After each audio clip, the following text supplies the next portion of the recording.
long before the boy walked the streets with his goat.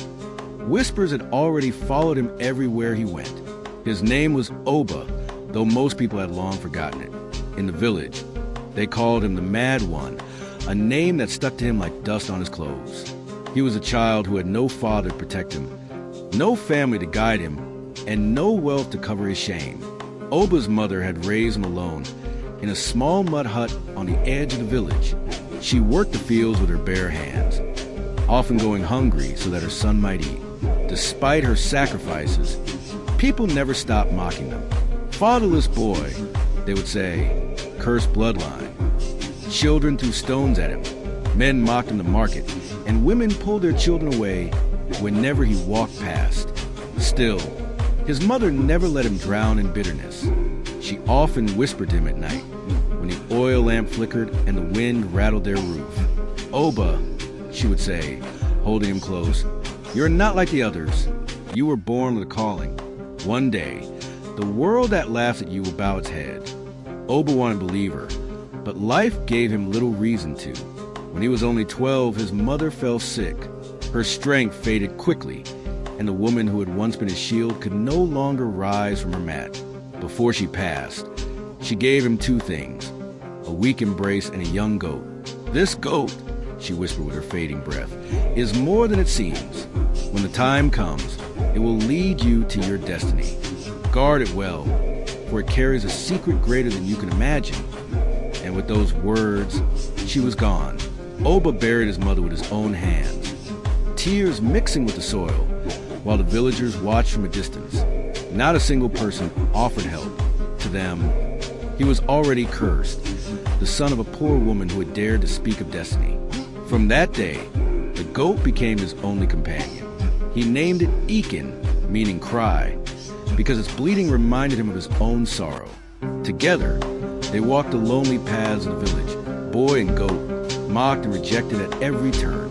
Children laughed at him, calling him the goat boy. Traders shoved him away when he lingered near their stalls. Even elders shook their heads, saying, "He will never be more than a fool." Yet, in Oba's heart, his mother's last words echoed like a drumbeat. "When the time comes, it will lead you to your destiny."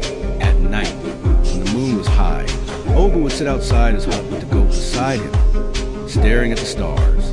He felt invisible, forgotten, like a shadow among men. But in those moments of silence, something deep inside whispered that he was meant for more. He began to notice strange things about the goat. It never wandered too far, as though tied to him by something stronger than rope. When Oba was sad, it would nudge him gently, bleating in a way that sounded almost human. Once, when he was chased and beaten by some village boys, the goat stood its ground, blocking them with his horns until they backed away. It was as though the animal shared his pain, his loneliness, and his unspoken strength. The villagers, however, saw it differently. Even his only friend is an animal, they sneered. He sleeps with goats and eats scraps. Truly, he is mad. But Oba never let go of the rope tied to Ekin. No matter the shame, he clung to it the way a drowning man clings to driftwood. Years passed, and the boy grew into a young man, though still thin, still poor, still mocked. Yet the fire in his eyes grew brighter. Something in him refused to die. Each insult became fuel. Each rejection pushed him closer to believing his mother's prophecy. He often remembered her words.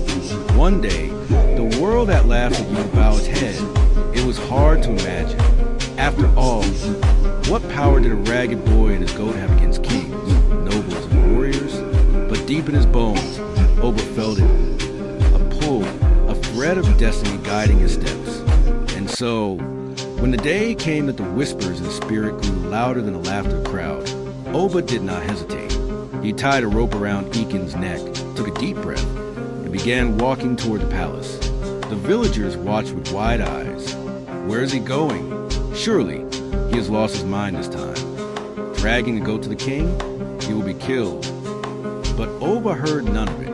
His heart pounded, not with fear, but with something far greater.